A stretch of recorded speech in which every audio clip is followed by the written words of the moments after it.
లోకంలో ఉంటున్నాం కాబట్టి, లోక వాతావరణంలోనికి వెళ్తున్నాం కాబట్టి ఎన్నో విషయాలలో మనకు కూడా మనకు తెలియకుండా కొన్ని మలినాలు మనలోనికి ప్రవేశిస్తాయి. తెలిసి కొన్ని పొరపాట్లను మనం చేస్తూ ఉంటాం. అయితే ఏది ఏమైనా కూడా దేవుని సన్నిధికి తేబడినటువంటి మనము దేవుని యొక్క శరీర రక్తములను రేపటి దినాన మనకందరికీ దేవుడు అందించనేండగా మనమందరం కూడా ఆయన శరీర రక్తంలో యోగ్యమైనటువంటి ఒక మంచి మనసుతో ఆయన శరీర రక్తాన్ని మనం పుచ్చుకోవాలి. అయోగ్యంగా మనము పుచ్చుకోకూడదు. కాబట్టి ఈ శుద్ధీకరణ కూడికలు మన కొరకు సేవకులు ఏర్పాటు చేశారు. హల్లెలూయా. అయితే చిన్నపిల్లలని స్కూల్కి పంపగానే సార్ ఏం చెప్తాడు చెప్పండి? అరే చేతులు కడుక్కొని రాకు, నీ చేతులు ఏంది అంత మురికిగా ఉన్నాయింది, మరి నీ బట్టలు ఏందిరా అంత మురికిగా ఉన్నాయేంటి, మరి నువ్వు అవన్నీ కడుక్కొని రాకు, శుద్ధి చేసుకొని రాకు, బయటికి పోయి మొత్తం కడుక్కొని రాకు, గోర్లు కడుక్కోపో, నెయిల్స్ తీసుకోలేదేంటి, నెయిల్స్లోనికి మట్టి అంతా పోయింది, అట్లనే అన్నం తింటున్నావా అనేసి స్కూల్లోకి అయితే అట్లాగా అడుగుతారు. చర్చిలు అలాగ అడుగుతారా? అడగలరా? చర్చిలో రావటమే గోర్లు వేయమ్మా, శ్రావణి చేతులు వేయమ్మా అని అడగం కదా ఎవరిని కూడా. కానీ స్కూల్లో మాత్రం వెళ్ళగానే పిల్లల శుభ్రతను గురించి కేర్ తీసుకుంటూ ఉంటాం. అలాగే దేవుని సన్నిధికి వచ్చినటువంటి మన గురించి యేసయ్య కూడా సేవకులు కూడా కేర్ తీసుకుంటున్నారు. ఏమంటే మనమందరం కూడా మన చేతులు కడగబడాలని ఈ యొక్క రాత్రికాల సమయం అందు ప్రభు మనతో మాట్లాడుతున్నాడు. హల్లెలూయా. యాకోబు పత్రికలో ఒక మాట చదువుకుందాం. 4వ అధ్యాయం 8వ వచనం. యాకోబు పత్రిక 4:8. దేవుని యొద్దకు రండి, అప్పుడు ఆయన మీ యొద్దకు వచ్చును. పాపులారా, మీ చేతులను శుభ్రం చేసుకొనుడి, ద్విమనస్కులారా మీ హృదయములను పరిశుద్ధపరచుకొనుడి. హల్లెలూయా. ఇక్కడ యాకోబు పత్రికలో యాకోబు ఈ చిన్న పత్రికను రాశాడు. యాకోబు ఏమని రాస్తున్నాడంటే, మీ చేతులను కడుగుకొనుడి. చేతులు అనంటే మన ప్రవర్తనను సూచిస్తుంది. మన ఆత్మీయ జీవితంలో మన ప్రవర్తన ఎలాగుంది, ఎలాగ ప్రవర్తిస్తున్నాం, ఎలా ప్రార్థన చేస్తున్నాం, ఎలాగ దేవుని సన్నిధికి వస్తున్నాం, ఎలాగ నడుస్తున్నాం, ఎలాగ దేవుని ప్రేమిస్తున్నాం, ఎలాగ ప్రార్థన చేస్తున్నాం, ఎలాగ దేవుని కోసం మన హృదయం సిద్ధపరచబడుతుంది. ఇవి ప్రభు చూస్తున్నాడు. కాబట్టి మన చేతులను కడుగుకొనమని ప్రభు మాట్లాడుతున్నాడు యాకోబుతో. కాబట్టి ఈ దినమున కూడా సేవకులతో ప్రభు ఏమని మనల్ని హెచ్చరిస్తున్నాడు చెప్పండి? మన చేతులు కడగబడాలి. అంటే ఏంటి? మన చేతులు అంటే ఏంటి? మన పరిశుద్ధమైనటువంటి జీవితానికి సూచనగా అవి ఉంటున్నాయి.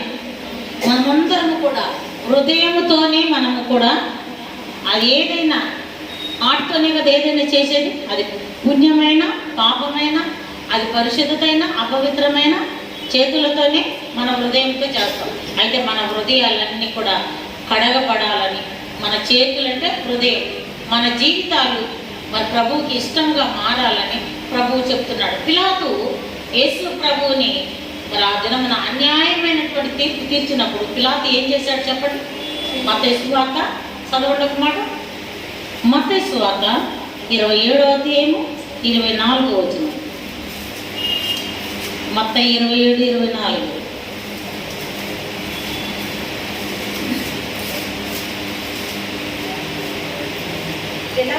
పిలాతు అల్లరి ఎక్కువ కూర్చున్నదే కానీ గ్రహించి తన వలన ఏమి ప్రయోజనం లేదని గ్రహించి నీళ్లు తీసుకొని జనసమూహం ఎదుట చేతులు కడుగుకొని ఈ నీతిమంతుని రక్తమును గూర్చి నేను నిరపరాధిని. హల్లెలూయా. ఎందుకంటే ఆయనకి చేతుల విలువ తెలుసు. నిరపరాధిని అప్పగించడం తనకి ఇష్టం లేక ఆ అల్లరి మోకను చూసి, అయ్యో వీళ్ళింత దౌర్భాగ్య స్థితిలో ఉన్నారే, ఈయనలో మాత్రం నేనే పాపము కనబడట్లేదు, నాకు ఏ పాపము నేను చూడట్లేదు, ఈ నిరపరాధిని చంపితే నా పిల్లలకు నాకు ఈ పాపం కంపల్సరిగా చుట్టుకుంటుంది. కాబట్టి ఈయనని నేను మరి చంపి తీర్పు తీర్చి నేను పాపం చేయకూడదు అనేసి ఏం చేశాడు? తన చేతులను కడుక్కున్నాడు. మన చేతులు కూడా కడగబడాలి, మన హృదయం కడగబడాలి.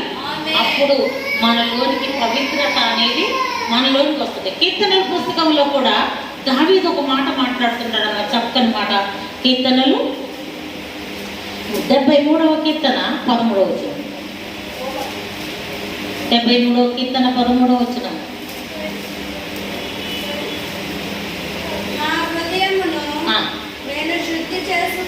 నా హృదయమును నేను శుద్ధి చేసుకొని ఎండుట వ్యర్థమే, నా చేతులు కడుగుకొని నిర్మలుడనై. హల్లెలూయా. ఎందుకంటే ఆయన చేసినటువంటి ఎవరి క్రియలు వాళ్ళకి తెలిసిపోతాయి కదండి. అవి మంచివైనను చెడ్డవైనను కూడా మనం చేసే కార్యాలు మనకు తెలిసిపోతాయి. అందుకే తన మనసు తనని ఒప్పింపజేస్తుంది. అందుకోసం ఆయన ఏమంటున్నాడు చెప్పండి? ఏమంటున్నాడు? నా చేతులని నేను కడుక్కొని నిర్మలుడనై. ఆయన చేతులు కడగబడకపోతే ఆయన పాపం పోదని తనకు తెలిసి ఉన్నది. కాబట్టి మనం నిర్మలముగా మార్చబడాలి అంటే, పాపం లేని వారుగా మార్చబడాలంటే మన చేతులు ప్రతిదినం కూడా ఈ చేతులతోనే మనము అపవిత్రమైన కార్యాలు, దేవునికి వ్యతిరేకమైన కార్యాలు. చేతులు అంటే ఏంటి చెప్పాను నేను? హృదయం, మనస్సాక్షి. ఈ మనసులో నుండే ప్రతిది వచ్చేది. హృదయము అన్నిటికంటే మోసకరమైనది, అది ఘోరమైన వ్యాధి గలది. దాన్ని గ్రహించగలిగిన వాడు ఎవడు కూడా ఉండడు. కాబట్టి ఈ హృదయాన్ని, ఈ చేతులను, హృదయం అనే ఈ చేతులను మనము కడుగుకోవాలి. మనం కడిగినప్పుడే కనికరింపబడతాము. దేవుని కృప మనకు దొరుకుతుంది. యోగులో చెప్తాడు 9వ అధ్యాయం 30వ వచనంలో. యోగు గ్రంథము 9వ అధ్యాయము 30వ వచనం.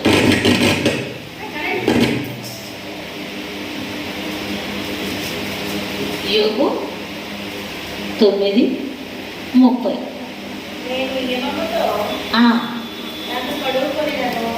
నేను హిమముతో నన్ను కడుగుకొనినను, సబ్బుతో నా చేతులు కడుగుకొనినను, నీవు నన్ను గోతిలో ముంచెదవు, అప్పుడు నేను అపవిత్రుడు నవ్వుతున్నాను అంటున్నాడా? చూసారా? సబ్బుతో మన హృదయాన్ని కడుక్కుంటామా అమ్మా? సబ్బుతో ఈ పాపం పోతుందమ్మా? యేసు రక్తం, అందుకనే ఆయన పవిత్రమైన రక్తాన్ని మన కొరకు దార పోసి ఈ లోకానికి వచ్చి మన ప్రతి పాపములను ఆయన రక్తం ద్వారా కడిగాడు. అది షాంపుల ద్వారా పోదు, ఈ సబ్బుల ద్వారా పోదు, ఏ నిర్మల్ వాషింగ్ పౌడర్ నిర్మా అనే చిన్నతనంలో వచ్చేది మాకు. వాషింగ్ పౌడర్ నిర్మతో తెల్లగా అయితే మెల్లమెల్ల మెరుస్తాయి అనేసి చెప్పేవాళ్ళు అడ్వర్టైజ్మెంట్. ఇప్పుడు పోతుందా మరి మన పాపం పోవాలంటే సబ్బులతో పోదమ్మా. మన చేతులు కడగబడాలంటే ఈ శారీరకమైనటువంటి మురిగిపోతుందేమో కానీ, శరీరానికి అంటుకున్న మురిగిపోతుందేమో కానీ, ఆత్మకు అంటుకున్న మురికి పోవాలంటే యేసు రక్తం మనలోనికి ప్రోక్షించబడాలి. హల్లెలూయా. కీర్తనల పుస్తకం 26వ అధ్యాయంలో ఒక మాట చూద్దాం. 26వ అధ్యాయము 6వ మాట.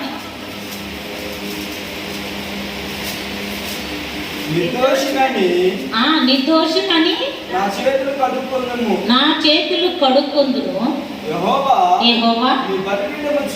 నీ బలిపీఠము చుట్టూ ప్రదర్శనము చేసేదను. హల్లెలూయా. దావీదు మహారాజు అయ్యింది. ఆయన చేతులనట ఏం చేస్తున్నాడట? కడుక్కొని ఆయన బలిపీఠము చుట్టూ, మనం ఎలాగ బలిపీఠం చుట్టూ కూర్చున్నామో ఆయన బలిపీఠము చుట్టూ కూడా ప్రదర్శన చేస్తున్నాడంట. ఆయన ప్రదర్శనం దొరకాలి, ఆయన ముఖ దర్శనం దొరకాలి, ఆయన ప్రసన్నత దొరకాలి అని అంటే మనం కడగబడాలి, మన హృదయం కడగబడాలి. హల్లెలూయా. హృదయంలో నుండే వచ్చేటి మోసమైన మోసమైనా, దగ అయినా, కుట్ర అయినా, కుళ్ళైనా, అసూయలైన శరీర కార్యాలన్నీ కూడా మన శరీరంలో, మన హృదయంలో నుండి, మన దేహంలో నుండి అవి కలుగుతూ ఉంటాయి. కాబట్టి ఈ హృదయం అనే చేతులను ఎప్పటికప్పుడు మనం శుభ్రం చేసుకోవాలి. చేతుల గురించి ఒక మాట చెప్తా. చేతితో మనం ఇలా చూపిస్తాం. ఏంటిది? వార్నింగ్. చేతితో వార్నింగ్. చేతులను చక్కగా ఇలా పెట్టుకొని అంటే ఏంటి అమ్మా? ఇంత బాగా అమ్మగారు ఏదో బాగానే ఆలోచనలు పడ్డది, దీర్ఘంగా ఆలోచన చేస్తుంది అని. తర్వాత జేబులలో చేతులు పడ్డారు కొంతమంది. అట్లా జేబులో చేతులు పడ్డారు. దాని ఏమి చూపిస్తుంది? గర్వాన్ని చూపిస్తుంది. చేతిలో సేవకులు మేము ఎప్పుడన్నా మీ ఇంట్లోకి వచ్చాము అనుకో, మీ పిల్లలు జేబులలో చేతులు పెట్టుకొని ఇట్లా మాట్లాడుతుంటే ఏమంటారు? రేయ్ చేతులు చేయరా, జేబులో నుండి చేతులు తీ అని సరిచేస్తాం పిల్లల్ని. మనము సరిచేయబడాలి. మనం దేవుని సన్నిధికి వచ్చింది దేనికి చెప్పండి? సరిచేయబడటానికే. దేవుని సన్నిధిలో అందరం విద్యార్థులు అమ్మా, అందరూ పర్ఫెక్ట్ ఏం కాదు కదా. పర్ఫెక్ట్ మనంతా పరిశుద్ధతలో, ప్రార్థనలో, విశ్వాసంలో, నిరీక్షణలో, చూపులో, మాటలో, ప్రతి దానిలో కూడా మనకి ఏమీ లేదు. ఆయన కృప ద్వారా మనల్ని దేవుడు రక్షించుకున్నాడు. కాబట్టి ప్రతి దాన్ని కూడా మనం సరి చేసుకోవాలి. పిల్లలను మనం ఎలాగైతే సరి చేస్తామో మనం కూడా సరి చేయబడాలి. మా పిల్లలు ఉన్నారనుకో, జాన్సన్ ప్రసాద్, వాళ్ళు ఏమైనా జేబులో చేయబెట్టుకొని ఎక్కడ మార్కెట్లలో ఉన్నా కూడా అన్న పుచ్చలకి ఒకటే అతడు, ఏంద్రా నువ్వు నిలబడే విధానం ఏంటిది? ఆ జేబులలో చేతులేదు తీ అని తీపెట్టు. ఎందుకంటే మన చేతులు ఎక్కడ పడితే అక్కడ పని చేయకూడదు, ఎక్కడ పడితే అక్కడికి వెళ్ళకూడదు. మన చేతులతోనే మనం పాపం చేయకుండా చూసుకోవాలి. అందుకని ఏషియా గ్రంథంలో ఒక మాట చదువుగా, ఏషియా పుస్తకం 59వ అధ్యాయం 3వ వచనం. మీ చేతులు రక్తము చేతను, మీ చేతులు రక్తము చేతను, మీ వేలు దోషము చేతను అపవిత్రపరచుబడి ఉన్నవి. హల్లెలూయా.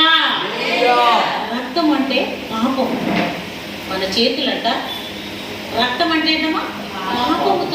పాపముతో ఉన్నాయంట. వాటిని కడుక్కోవాలి అనేసి ప్రభు మాట్లాడుతున్నాడు. మనం ఇప్పుడు జాబులు చేస్తున్నాం, బయటకు వెళ్తున్నాం, ఎక్కడికి వెళ్ళినా కూడా మన చేతులకు అపవిత్రమైనవి, అది డబ్బు రూపంలో కానీ, లంచాల రూపంలో కానీ, ఇంకా దేని రూపంలోనైనా కూడా మనం మన చేతులతోనే మనం ముట్టుకోకూడదు, పరుచుకోకూడదు. దేవుని రక్తం ద్వారా మనం కడగబడ్డాం. ఒక్కసారి మనం దేవుని రక్తం ద్వారా కడగబడినాక మరలా ఈ చేతులను సరి చేసుకోవాలి, హృదయాన్ని మనము సరి చేసుకోవాలి. యెషయా 1వ అధ్యాయం 8వ మాట చదవండి.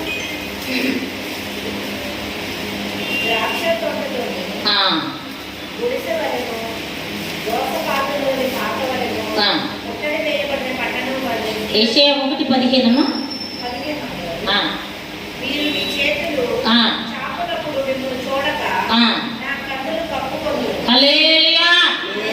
మన చేతులు చాపినప్పుడు యేసయ్య ఏం చేస్తాడంట? ఆయన కళ్ళను కప్పుకుంటాడంట. ఎందుకు? చూడాలనిపించట్లేదా యేసయ్యకి మనల్ని? ఆయన కఠినుడా, జాలి లేనివాడా, దయ లేనివాడా, ఎందుకు కళ్ళను కప్పుకుంటున్నాడు అని అంటే మన చేతులు అపవిత్రతతో నిండి ఉన్నవని మాట్లాడుతున్నాడు ప్రభు. కాబట్టి ఈ రాత్రి మన చేతులు ఏమవ్వాలంట? మన చేతులను మనము కడుక్కోవాలి. కడగబడినప్పుడే మనం ఏ ప్రార్థన చేసినా కూడా ఆయన చక్కగా మన యొక్క మనవి ఆలకిస్తాడు. ఆయన యొద్ద నుండి మనం ఏ సహాయం పొందాలన్నా కూడా దేవుని సహాయం మనకు ఊరగానే దొరుకుతుంది. హల్లెలూయా, హల్లెలూయా. 18వ మాట చదవండి. 1:18. యెహోవా ఈ మాట సెలవిచ్చుచున్నాడు. యెహోవా ఈ మాట సెలవిస్తున్నాడు, రండి రండి మన వివాదము మన తీర్చుకుందుము. వివాదము తీర్చుకుందుము. మీ పాపములు రక్తము మీ వలె పాపములు రక్తము వలె ఎర్రమైనను ఎర్రనివైనను అవి అవి హిమము వలె హిమము తెల్లబడును. వలె తెల్లబడును. కెంపు వలె కెంపు వలె ఎర్రనివైనను ఎర్రనివైనను అవి గొర్రెబొచ్చు వలె గొర్రె బొచ్చు వలె తెల్లగొగును. తెల్లవగును. హల్లెలూయా. పాపములు ఎర్రనివైనా కూడా అవి హిమములాగా కెంపులాగా కెంపు వలె తెల్లనివిగా దేవుడు చేస్తానని వాగ్దానం చేస్తున్నాడమ్మా. కాబట్టి ఈ రాత్రి ఆయన చేతులు ఏమైనా కొరసేవా చెప్పండి. ఆయన చేతులు కొరిసేవి కదమ్మా, చాలా పెద్ద. నేను చిన్నప్పుడు అనుకునేదాన్ని, అమ్మ ఏసయ్య అంట ఆకాశం ఆయన సింహాసనం అంట, భూమి ఆయన పాదపీఠం అంట, ఆయన కాలు ఎంతెంత లావుగా ఉండొచ్చునో, పెద్ద పెద్దలా. మా రెనిగాడు చిన్నప్పుడు మేము సెంటర్కి వెళ్తాంటే ఈ సిటీకి వచ్చినాక ఒక ఇంత లావు ఉన్నాడు ఆయన. లావు ఉండేసరికి వాడికి ఆశ్చర్యం అనిపించింది, చిన్నోడు కదా, ఆశ్చర్యం అనిపించి, తాతయ్య తాతయ్య ఆయన ఎంత సన్నగా ఉన్నాడు చూడు. వాడికి లావు అన్నట్టు తెలియక లడ్డుకున్నాడు అని ఆయన చెప్పకుండా, ఆయన చూడు తాతయ్య సన్నగా ఉన్నాడు అంటే వాడికి ఆ సన్నగా ఉండటమే చెప్పినాం. ఆ సన్నగా ఉన్నాడు కదా, చాలా ముద్దుగా ఉన్నాడు అనేసి ఆ మాటను బట్టి చాలా నాకు ఎంజాయ్ చేసింది. కాబట్టి మన జీవితంలో మన పాపములు ఎర్రనివైనా అవి హిమము వలె తెల్లగా చేసే దేవుడు మన యేసయ్య. మన హృదయాన్ని తెలుపుగా మార్చే దేవుడు. మన హృదయం తెలుపుగా కావాలంటే ఆయన యొక్క సబ్బులతోనే. దేవుడు అంటున్నాడు, నేను సాకలివాని సబ్బు వంటి వాడను కానా కంసాలి వంటి. మరి కంసాలి వంటి కంసాలు ఏం కదమ్మా, నిప్పుల పెట్టడు కదా, కంసాలి వంటి కొలిమి వంటి వాడను కానా అనేసి ప్రభు మాట్లాడుతున్నాడు. కాబట్టి మనము మన యొక్క మురికి పోవాలంటే ఈ లోకపు సబ్బులతో నువ్వు ఎలాంటి సబ్బు మైసూర్ శాండిలా ఇంకొకట ఏది తెచ్చినా కూడా అది మన పాపములు పోవు, మన అపవిత్రత తొలగిపోదు. కానీ మన హృదయం శుద్ధీకరించబడాలంటే, మన మనస్సు దేవునికి కనెక్షన్ ఉండాలంటే, దేవునితో మనతో దేవుడు ఉండాలి అనంటే మనము కడగబడాలి. హల్లెలూయా హల్లెలూయా. యేస్కేలులో ఒక మాట చెప్తున్నాడు, 16వ అధ్యాయం 4వ మాట. ఆయన పుట్టినప్పుడు అంట ఆయన స్థితిని ఒక్కసారి క్రీస్తుకు పూర్వము క్రీస్తుకు శకము ఇవి మనం చూసుకోవాలి. నేను క్రీస్తుకు పూర్వం ఎలా బ్రతికా, నేను యేసయ్యను నమ్మనప్పుడు నా పరిస్థితి ఎలా ఉండేది, నేను ఎన్ని శ్రమల్లో ఉన్నాను, ఎన్ని కష్టాలలో ఉన్నా, ఎన్ని అప్పులలో ఉన్నా, ఎన్ని శోధనలో ఉన్నా, నన్ను ఎవరన్నా పలకరించిన వాళ్ళు ఎవరన్నా ఉన్నారా? మనం రక్షణ పొందినప్పుడు పొందన స్థితిలో ఉన్నప్పుడు ఎవరన్నా మన దగ్గరకు వచ్చి ఆదరించిన వాళ్ళు ఉన్నారమ్మా? ఓదార్చిన వాళ్ళు ఉన్నారా? మనం పడినటువంటి స్థితిలో నుండి మనల్ని పైకి లేవనెత్తిన వాళ్ళు ఉన్నారా?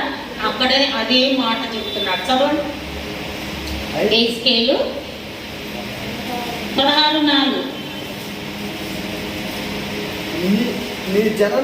నీ జనన విధము చూడగా నువ్వు పుట్టిన నాడు నీ నాభి సూత్రం గోయబడలేదు, పొట్టు గోయబడలేదు, శుభ్రమగుటకు నీవు నీళ్లతో యేసు రక్తంలో కడగబడలేదు. వారు నీకు ఉప్పు రాయకపోయిరి, దుర్వాసన రాకుండా ఉప్పు రాయకపోయిరి, బట్ట చుట్టకపోయిరి. బట్ట యేసే శరీరము యేసే రక్తం మనందరినీ కూడా పవిత్రపరచడానికి ఆయన వస్త్రహీనుడైపోయాడు, మనకి వస్త్రం కప్పటానికి.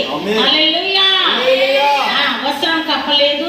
ఈ పనులలో ఒక్కటైనను నీకు చేయవలెనని ఎవరును కటాక్షింపలేదు. హల్లెలూయా.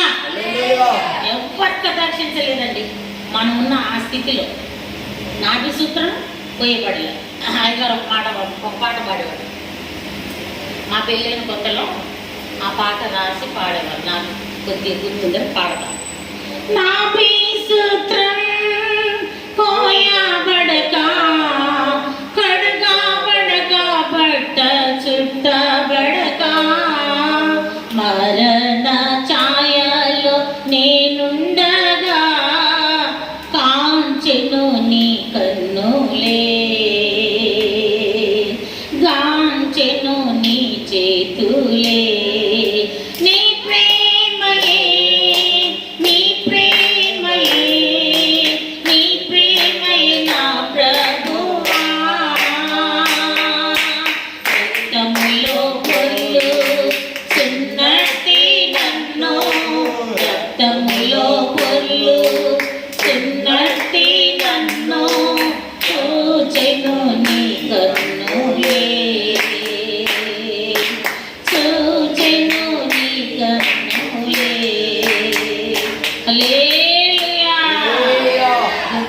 మంచి మాటలండి. నెక్స్ట్ చదువునాను. నీవు పుట్టిన నాడే ఆ. బయట నేలను పారవేయబడి చూడ పుట్టినప్పుడు నేలను పారేసిండ్రమ్మా. పుట్టినప్పుడు నేలను పారేసిండు. మన స్థితి అలాంటిది.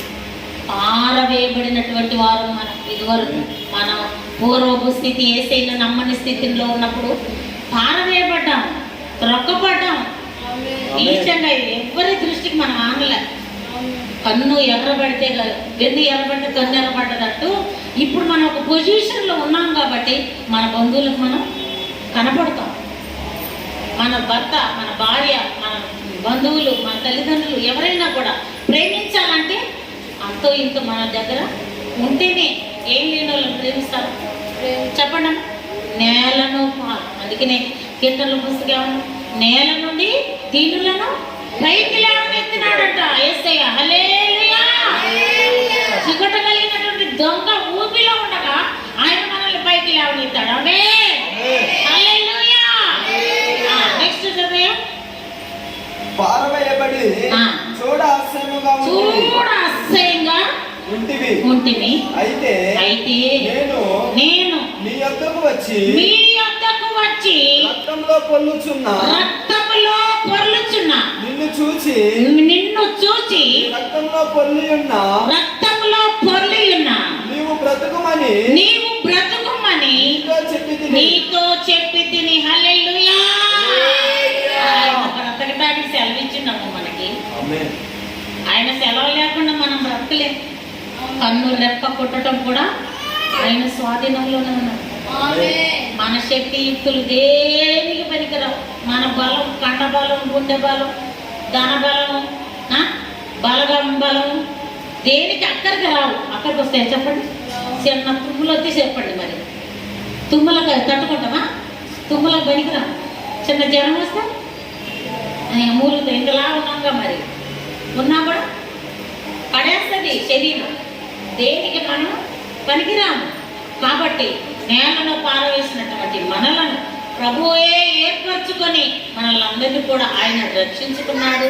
ఆయన మన దగ్గరకు వచ్చాడు, మనల్ని లేవనెత్తాడు, మనల్ని బ్రతికించాడు. హల్లెలూయా. ఆయన మనల్ని బ్రతకమని చెప్పాడు. నెక్స్ట్ చదవండి. అయితే నేను నీ యొద్దకు వచ్చి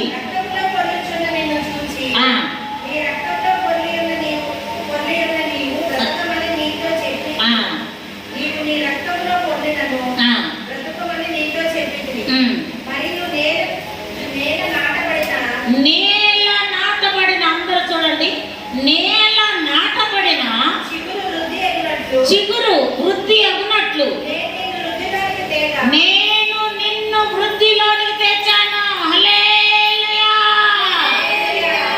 నేలలో నాటాడు మనల్ని. నాటినప్పుడు చిగురు వచ్చేసింది. తర్వాత ఏమైందంట? అభివృద్ధి అయిందంట. అభివృద్ధి అయినాక ఇప్పుడు మనము పిచ్చి పిచ్చి శాస్త్రాలు చేయకూడదు అని అంటున్నాడు యేసయ్య. ఏం చేయకూడదంట? గర్వం అనేది మనలోనికి రాకూడదు. వృద్ధి చేసింది ఎవరు? నీరు పోసింది ఒకళ్ళు, నాటింది ఒకళ్ళు, నీరు పోసింది ఒకళ్ళు, అభివృద్ధి చేసేది మన మీద జాలిపడి దయ చూపించి ఆ నేలలో పారవేయబడినటువంటి మనలను నేలలో మనల్ని మరి మొలవటానికి చక్కగా ఒక మొక్కలాగా నాటాడమ్మా. దేవుని మందిరంలో నాటాడు నిన్ను. హల్లెలూయా. నువ్వు అభివృద్ధి కావడానికి నీకు సేవకుని ఇచ్చాడు దేవుడు. సేవకుని మాట చేతనే మనం బ్రతికాం. లోకపు మాటలేమో మనల్ని కృంగదీశాయి. అరే నువ్వు పనికిరావురా అన్నాయి. ఇక నువ్వు దేని పనికిరావురా, ఇక నువ్వు కోరుకోవటం కష్టం రా ఇలాగంటరా. అమ్మా నువ్వు దేనికి పనికిరావు అమ్మగా, నీ పని నీ చాప్టర్ క్లోజ్ అయిపోయింది. మనుషులు ఇలాగ కొమ్ము తీస్తాడు. సేవకుడు అంటాడు వెన్ను తట్టి, అయ్యా నీకే పర్వాలేదు, నేనున్నాగా, నేను ప్రార్థన చేస్తా. ఏసైకి ఏం చేస్తాడంట? ప్రార్థన చేస్తా. ఆ ప్రార్థన దేవుడు ఆలకించి నీకు అభివృద్ధిని చిగురు పుట్టించి నేలలో నాటబడిన నువ్వు నాటబడి ముందు ప్రభువులో నాటబడితే ఏమవుతామంట? మనము చిగురు పుట్టించి ఆయన వృద్ధి ఆమేన్. కాబట్టి ఈ వృద్ధి చేశాడంటే దేవుడు, ఇంత వృద్ధిలోనికి మనల్ని తెచ్చాడంటే మన సేవకుని యొక్క ప్రార్థన, ఆయన కన్నీరు కాచినటువంటి కన్నీరు, ఆమేన్. ఆయన ఉన్న ఉపవాసాలు వ్యర్థంగా పోవమ్మా. మన కుటుంబాలను ఎలాగ కట్టాడో మనం ఒకసారి ఆలోచన చేసుకోవాలి. ఆమేన్. సేవకుల చేతనే మనం కట్టబడ్డామా లేదా చెప్పండి? ఏ మనుషుల చేత మన కుటుంబాలు కట్టబడలేదమ్మా. ఎప్పుడో చితికిపోవలసిన కుటుంబాలు, ఎప్పుడో మరి విడిపోవాల్సిన కుటుంబాలు, ఎప్పుడో పతనం అయిపోవాల్సిన కుటుంబాలు, ఎప్పుడో మరణించవలసిన కుటుంబాలు.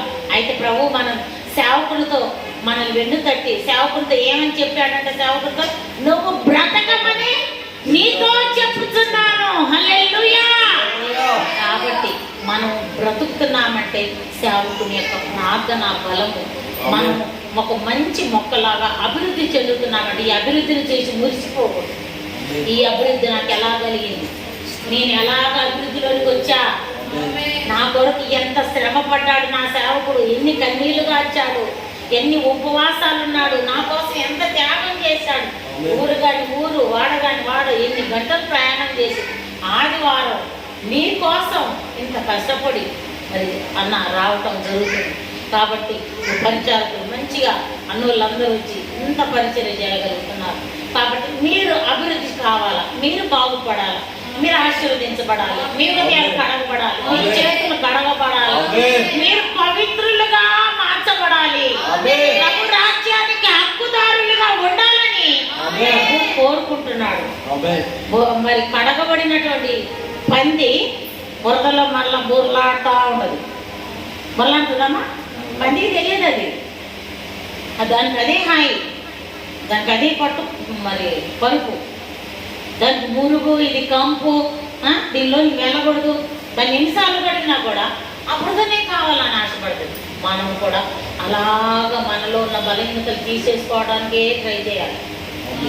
అసలు ఒక్కసారి కడగబడినటువంటి మనం, ఒక్కసారి యేసు రక్తం ద్వారా కడగబడినటువంటి మనము మరలా మరలా మరలా మరలా అదే కొంతమంది మళ్ళా అదే బలాలను వస్తుందంటే, శుద్ధీకరణలు వస్తున్నాయంటే ఆ శుద్ధీకరణ వరకు కడుక్కోవడం, మళ్ళీ వచ్చే వేళ వరకు మళ్ళీ తప్పుదమ్ములు చేయటం, పాపాలు చేయటం, ఆడు చేయటం, ఇది చేయటం, వ్యతిరేకమైన పనులు చేయటం.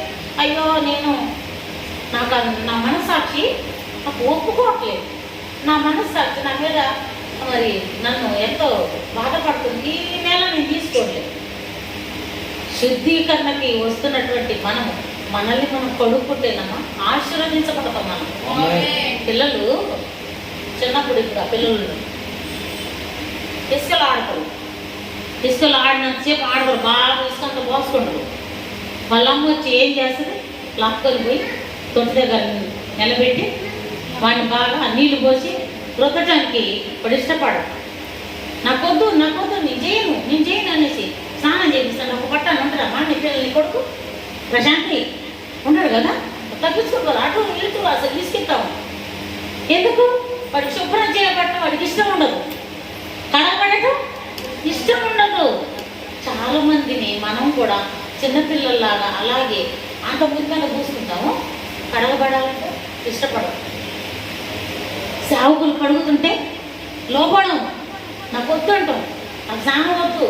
చాలా స్నానం చేయడానికి చాలా కష్టపడతారు, ఎన్ని రోజులైనా స్నానం చేయకుండా ఉంటారు. వాళ్ళ శరీరం మరి అట్లా వాళ్ళకి సహిస్తూ ఉంటారు.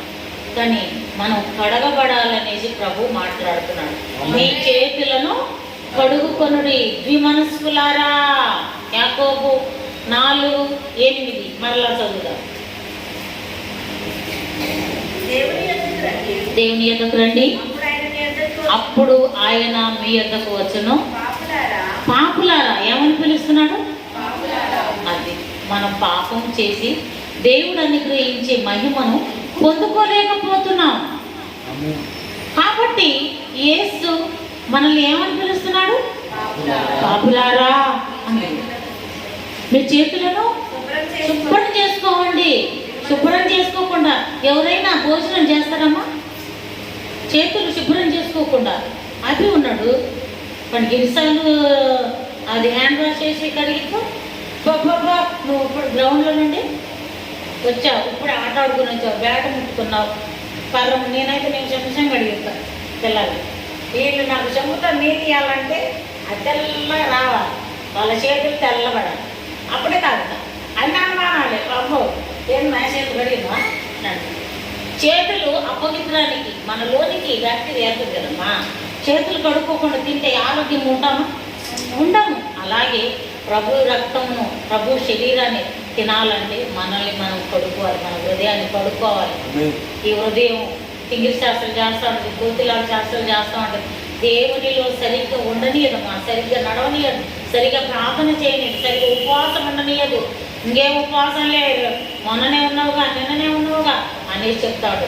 కానీ మనం అసలు ఒక్కసారి ఇప్పుడు బట్టలు ఉతికినామనుకోండి, చెప్పండి నాకు, బట్టలు సబ్బు పెట్టి ఉతికినాం, మళ్ళా సబ్బు పెట్టి ఉతుకుతాం. అలాంటే ఎందుకు?